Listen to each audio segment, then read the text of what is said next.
there was going to be no crowd at the Warriors game tomorrow. Like that was sort of where we started with the shocking part of all of this. Then we have a call that says, okay, we'll talk more on Thursday. And guess what? On Thursday, we don't have a season. Can you kind of give us a line from point A to where we are, which seems to be far down from point B, but where we are from the beginning to where we've ended up this evening? Well, John, as it turns out now, we've learned, while the owners and Adam Silver were on a conference call today, mapping out and the commissioner was getting a sense of where his constituents stood on this. Most of them wanted to continue to play games, but do so without fans in the arena, like what was already going to happen in Golden State. That was what Adam Silver was essentially ready to announce tomorrow. But while that call was going on, Adam Silver was aware that there was a test pending from Rudy Gobert. Utah had let the league office, they had let Oklahoma City's front office organization know that Rudy Gobert was taking that test. It was administered in Oklahoma City, and Utah was going to make sure that no Oklahoma player Rudy, even if he wasn't in the game, that no player was going to be exposed to any of the other Utah players until they knew the results of that test. And when they found out that it was positive for the coronavirus prior to tip-off, that's when you saw everything go into motion. The league was alerted immediately. The game was postponed, canceled, and shortly thereafter, knowing the level of self-quarantine that has to go on with Gobert, with the Jazz players, Thunder players, that's when the Silver unilaterally made the decision to suspend the season indefinitely. And then what we've seen is while they discuss what next steps will be, do we have an inkling of what they're looking at to do now moving forward? There's so many there's so many scenarios in play. Everything from testing that may need to go on now among other players. Brian Windhorst is reporting that the other players from teams, including Boston, Cleveland, Detroit, who've come in contact in recent games with Utah, those players may get tested, and there's other players who may have come in contact with them away from the court. So that's got to happen, and there are a lot of people from the league office, team side, television, getting together to figure out what, essentially the contingency plans look like for the rest of the season. We don't know. They don't know yet how long that the teams are going to be without games, without a schedule to play. Teams are allowed to continue practicing. They're telling teams stay in town, stay together. They can go to the facilities and work, but right now they're doing so without knowing when a next potential game is. And, that's something that the league, this is going to be an around-the-clock endeavor, and there's going to have to be a lot of cooperation, a lot of communication with their teams and with the Players Association, who also had a meeting with the league today, to figure out how can first make sure people are healthy, that more people aren't put in jeopardy around NBA organizations, and then less importantly, is there a way to piece together the remainder of an NBA season? You walked me into this. The Players Association is where I was going to go next, because at what point did that say? If they say we're going to salvage some of this schedule, because what if I got to play 3 nights in a row and some things like this? How much will have to, when they finally come up with stuff, will have to be in concert with what the Players Association wants to do, whether it's regular season things, whether it's a shortened playoff, whether it's, any of that stuff. How much will players in the association have a say in this? No, they're absolutely going to have a voice in it. And before today, Zach Lowe and I reported, prior to that owners call, there was a meeting with Adam Silver, Michelle Roberts of the Players Association. And at that time, earlier today, the message to the Players Association was this: we want to continue trying to play the games, likely doing so without fans. But the hope then was still that games wouldn't have to be missed. That was earlier today, that meeting, and the Players Association, they were supportive of it based on the information at that time. And by the time they got to the call with the owners, there were still a few owners on that call, we were told, who wanted to maybe take a hiatus, whether that be a week, 2 weeks, gather more information, see where everything went, and then decided on proceeding with the season. But far more teams, probably 3/4 of them in the league, wanted to continue playing, doing so without fans. But all of that's academic tonight.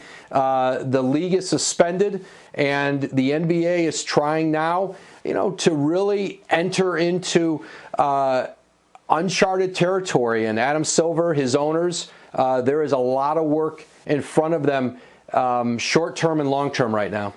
No word on exactly how long this will last, obviously, since we're in the early stages of this. But if you go by what people have been quarantined and what they've been told, you would think this is 2 weeks at minimum, and then go from there. Adrian Wojnarowski, thanks so much again. And that's right, John. Yep. Please, no, if this is the story of the night. If you have more to add, we're listening. Well, yeah, teams, John, real quickly, they were told even prior to Gobert's positive test today, that it would be a 2-week self-quarantine for any player who tested positive, and they were all reinforcing that idea tonight. Very good. Thank you again, Woj. Thank you. Busy day tomorrow for you, I'm sure. Thanks, John. About it prior to the game that this could be the last time that we play in front of fans. And Dwayne, who's been the biggest teaser of Vince, he's counted down every single Vince game after we play one. And, as soon as I said it, he said, well, this is Vince's last time playing in front of fans. So we were aware of it before the game. We joked about it before the game, and obviously the fans gave us a great reminder. And so, it's obviously good that we were able to get him out there and him hit a shot like that. But, there's so many unintended things that come about from this, and Vince is probably the main one for us. Just understanding that this is kind of a surreal moment. It could be it for Vince. But I was glad the fans were able to remind me of that. At first, I didn't want to hear it. I was just like, just let me go back to the locker room, because I was like, we still have some more games to play at once 2 weeks is here. But you never know. So I was just like, hey, whatever. Coach was like, he gave me that look, and I was like, you know what the heck, let's go do it. So I'm glad I did. It's just fun. It's like I say, if it ended today, and this day, this end of the season, these last 16 games will be talked about for a very long time, and that's something I'll always remember. At least I scored my last basket, and it'll be a weird but cool memory. There is no doubt about that. Vince Carter saying this season will be talked about for a very long time. Malika Andrews joins us. We've been getting reaction from around the league. Malika, what are you hearing? Nabil, players are anxious, they are nervous, and they are also surprised. I mean, right now, a lot of the guys that I have been talking to over the course of the night have just been waiting for further instruction from team doctors. Up until this point, they had been staying very calm. They've been reassured that they are not in the target demographic of, those older, more vulnerable populations of people who could be seriously affected if they contact coronavirus. But one source told me that a lot of these players were living in a little bit of a bubble. These guys, a lot of them feel that they truly are invincible, and this tonight shattered that bubble. And one of the things that I have been following, I've been keeping in contact with teams that are currently on the road, that have been in contact, that have played games in the last week against the Utah Jazz, which had a player, Rudy Gobert, test positive for the coronavirus. And those teams are awaiting whether or not they're going to be quarantined or self-quarantined in their hotels on the road in various different cities, or if they're going to be able to go back to their home city and then get treatment and be observed there. Some teams like the Nets, I'm told, aren't coming home immediately. They will likely fly home tomorrow. But there's a lot of moving pieces here. We're seeing some organizations encourage their non-basketball ops employees to work from home, saying, you know what, just work from your home office and we'll see what can go there. But a lot of players right now are just looking to gather more information, because a lot of them were finding out about the fact that the game is suspended, that the league is suspended suspended until further notice from social media, from the same sort of reporters that they've been texting, and from the statements that the league put out. So there's just a lot of uncertainty amongst the players right now, and that's making them anxious because they don't know what these next couple of weeks are going to look like for them, even though they've largely been cleared to practice. Shocking night, and like you said, just a wait-and-see type of situation right now for everyone involved in the NBA. Thank you, Malika.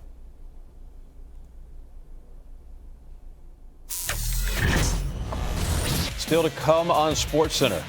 How about Rudy Gobert? Like, is he going to be okay? That's a question. Good news. Nebraska coach Fred Hoiberg was released from hospital and was not quarantined for coronavirus. That's according to his son Jack, who posted that message on social media. Nebraska was taking on Indiana in the Big Ten tournament this evening. Left the game with about 4 minutes to go. You can see right there, visibly sick. Didn't want to leave, wanted to coach, but they did take him to hospital. However, again, he's been released from hospital, not quarantined for coronavirus. That's according to his son Jack, who posted that message on social media. This here is the Mavericks game against the Nuggets. And you thought, well, that's strange. Look at that. They're handing out hand sanitizers instead of Luka Doncic bobbleheads. That was only the start of a crazy evening down there in Dallas, as eventually during the game they found out that Rudy Gobert had been tested positive for the coronavirus. Mark Cuban informed his team. Team officials went over and talked to Ryan Ruocco and Doris Burke, who were doing the game. Game played on to its conclusion. The Mavericks win that one, and who knows when they will play again. I know when we'll hear from Ryan and Doris again, and that's right now post-game. Certainly an evening in Dallas and an evening in our sports world that we have never experienced. We haven't experienced it in this country, and certainly we haven't experienced it in this league. Doris, you and I came into the night feeling like this may be our last time to watch NBA basketball as we know it for a while.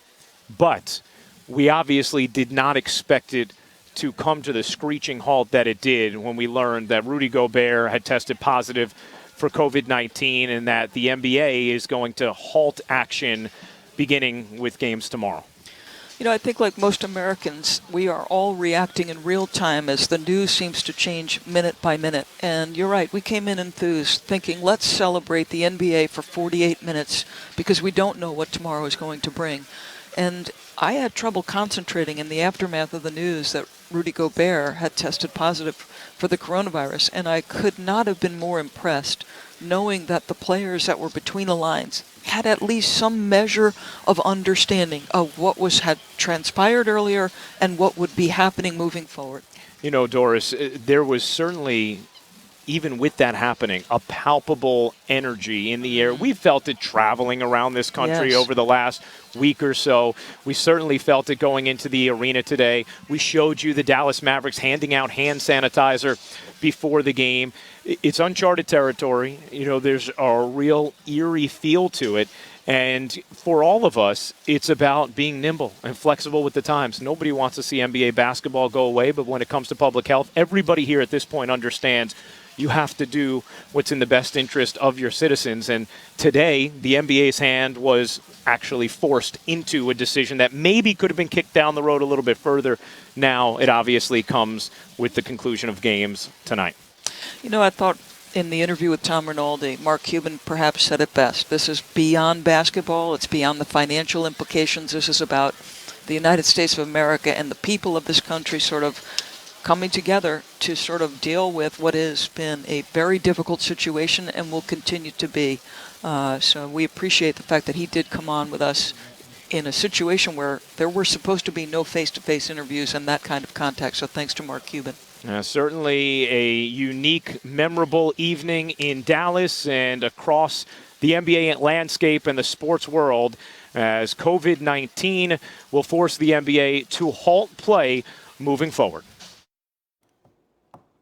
All right, thank you again. Rudy Gobert, all-star center, known first and foremost for his defense. And, well, he has now shut down the league after testing positive for the coronavirus. He got tossed in his most recent game. As for keeping a safe, healthy distance from other players in the NBA, like you just can't do that. Physical contact, sweat, close quarters.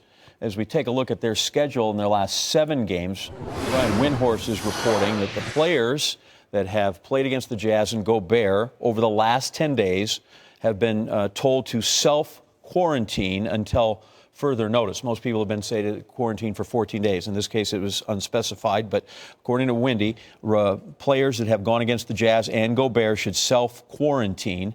There you look at the group. Wizards, Cavs, Knicks, Celtics, Pistons, Raptors up in tonight to the Thunder. And again, Gobert tested positive, but he was not in the arena, but wanted to play. They were waiting all day for this test result to come back. If it had come back negative, he would have been on the floor and played. He came back positive. He did not play, and now no one in the NBA will play. Dwayne Casey, Pistons coach, who recently played against Gobert and the Jazz. It shows you how, fragile it is. Here it is a player that is in our league that, a lot of players have come in contact with. So that's a concern, and that's prudent. That's why it's prudent for Adam to suspend the season until we get a hold of it and get a grasp of it. I'm sure I probably had contact with him, but at the same time, like I said, just taking the precautions, staying focused on that moment of, hey, interaction with a lot of different people, and knowing that, hey, at the end of the day, you might have touched the ball, you might have interacted with a fan, and just being precautious with that going forward. John, you talked about the last couple of weeks. Well, what about since Friday? Rudy Gobert has shared the floor with 34 players, 34 from the Celtics, Pistons, Raptors, and the Jazz, and who knows how many other people that he's come in contact with his regular life. And now we're joined by Dr. Todd Ellerin, infectious disease doctor. Thank you for joining us here on SportsCenter at this late hour. I want to just talk about Rudy Gobert first. I mean, he's the guy that has the virus. He is the guy that, although there's all these ripples that have come out of this stone being thrown into the pond, 27-year-old guy who's an NBA basketball player. First off, he has the virus. What's his prognosis? So the prognosis is very good. The good news is that the majority of people with this virus have mild infection. That's important. And at 27, he is not a high-risk category. He is a guy that should show minimum symptoms. Is that right? And given whatever time period it takes to recover, he should be okay. That's right. In medicine, there are always exceptions, but I think the prognosis right now, without knowing any details, is excellent.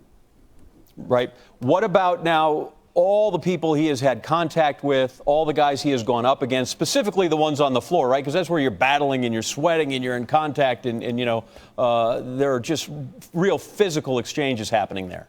Absolutely. I mean, remember, to try to curb this epidemic that we're watching unfold before our eyes, we have to diagnose patients with active infections.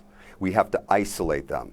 Then we have to do contact tracing. That means we have to figure out all the people that were in close contact with him. And then we have to quarantine those people.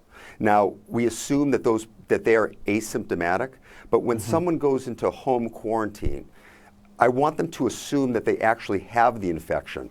So they make sure that they stay at least 6 feet away from other people. Because we've seen what happened, like on the Diamond Princess cruise ship, when we try to quarantine and it just becomes a mixing vessel and more people get infected. So we have to take that quarantine very seriously.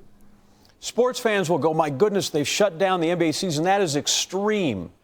What does a medical professional think of what the NBA did? Well, look, I mean, this is a sad day, and I'm really feeling for all the players and the fans. But with that said, remember, these are professional basketball players that are face-to-face, shoulder-to-shoulder, for hours on end.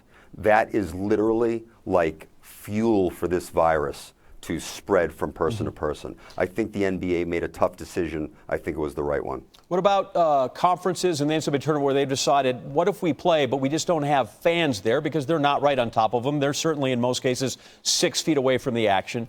Is that an effective measure? Well, remember something. Of course, social distancing is an effective measure, but this is not an airborne virus, meaning if the players are infected, they're not going to infect the fans necessarily.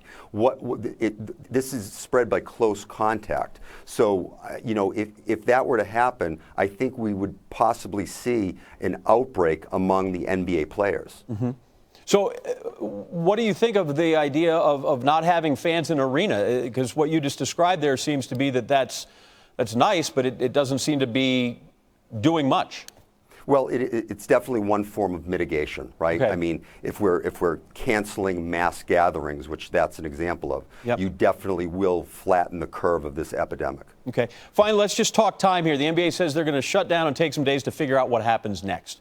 You've got a player, as you said, who has it, and you've explained how it's rife for it to spread because of that contact. What is a safe time frame for them to even begin looking at playing again? Well, I think that's a tough decision, and we have to see sort of what's happening amongst the players. We have to see, are the quarantined players actually remaining asymptomatic, or are they becoming infected? They may even be tested when they're asymptomatic. Again, that's a public health decision. Sure. If they are we going to start seeing that patients are asymptomatic and infected? Does that make sense? Yes. So Yep. you can be quarantined. You may think you're uninfected, but you may actually be infected, and it may be part of that incubation period waiting for symptoms to develop. Well, certainly the NBA has a lot of decisions to make, and very few of them have to do with basketball, and all of them have to do with health and containing COVID-19, which has now infiltrated its game. Dr. Todd Ellerin, thank you so much for your time tonight. We appreciate having you at Pete Ship. That's the only automatic. Indiana in the Big Ten tournament with about 4 minutes to go. You can see right there, he felt very ill, wanted to stay in the game, wanted to coach. They took him to hospital instead. Now, Nebraska released this statement before tonight's game. Indiana men's basketball game, again, the Big Ten Conference. Nebraska head coach Fred Hoiberg was checked by medical personnel. Hoiberg became ill as the game progressed and left the bench area late in the second half for precautionary reasons. Hoiberg was subsequently transported to Sidney and Louise Eskenazi Hospital in Indianapolis for further evaluation. Hoiberg was diagnosed with influenza A, common cold. He has since been released and has returned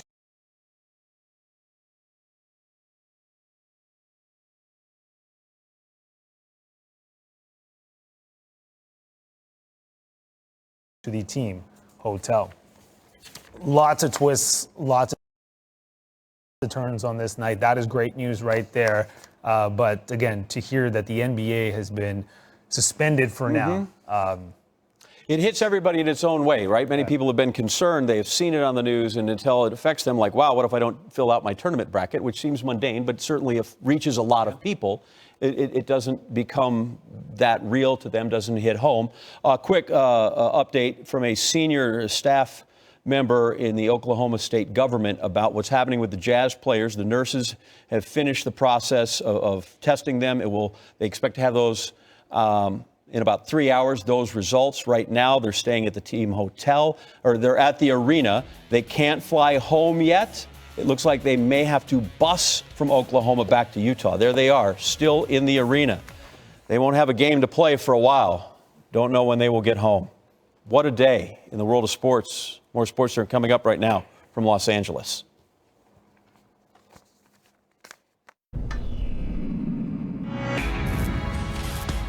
Starting lineups were announced. Teams went through warm-up. Everybody is ready to go out and take the floor. And then a discussion and a delay here in Oklahoma City. Utah is no longer on the floor. The Thunder are no longer on its bench. The officials have gone back to the locker room. The game tonight has been postponed. You are all safe. Take your time in leaving the arena tonight. And so the Jazz and Thunder will not play the game here tonight. Unfortunately, the game has been postponed. And after that announcement, everything changed in the NBA, as it has in seemingly just about every sector of American life due to the coronavirus. Welcome to a very different edition of SportsCenter. Along with Neil Everett, I'm Stan Verrett. The NBA's Rudy Gobert tests positive for the virus. This has been serious from the get-go. It feels like it could turn disastrous. That's not fatalism, that's realism. The NBA suspending its season shortly after the Gobert positive was made public. That is what it looks like when an NBA owner learns the news. Mark Cuban caught on camera looking at his phone during the Mavericks, his team, and Nuggets game in Dallas. You can try and connect the dots on what Cuban must have been thinking. Later in the game, our Tom Rinaldi asked him just that. How do you assess the decision? I mean, I trust Adam. I mean, you know what? It's really not about basketball or money. I mean, literally, if this thing is just exploding to the point where, you know, all of a sudden players and others have had it, you think about your family. You know, you want to really make sure you're doing this the right way. You know, because now it's much more personal, and you've seen what's happened in other countries. But just the whole idea that it's come this close and potentially a couple players have it, just stunning isn't the right word. I mean, it's just crazy. This is much bigger than just the NBA. Hopefully we'll get the season, you know, when we talk about getting the season back on track, that means all this got worked out, right? That maybe we understand more about it, and it'll be, you know, less of an issue for the entire country, for the entire world. So that's really what's most important. I mean, I walked over to my wife. It's like, do we send our kids to school tomorrow? You know, is it that big? And again, you know, it's like out of a movie. It's not even real. Once it had a quarantined player, the league's hands were tied. Adrian Wojnarowski on top of the story. You say the league is now paralyzed. How does it proceed? Well, you know, the plan, Neil, had been tomorrow morning, you know, for Adam Silver to announce essentially that the league was going to play games without fans in the arena. That was the consensus among the owners.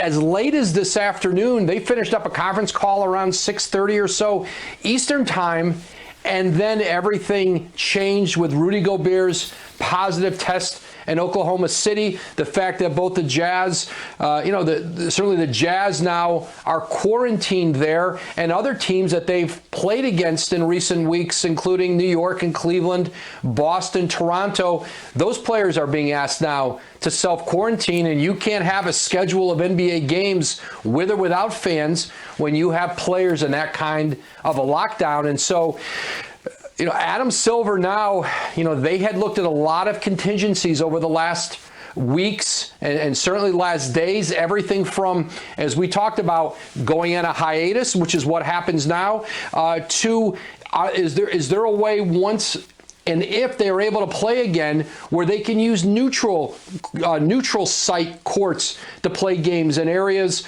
where the virus is less clustered. Those are all conversations and a cooperation that's got to go on in the league now. But this is a dire situation for the NBA and for a season that they hope that they can restart and eventually crown an NBA champion in. Prior to Wednesday, what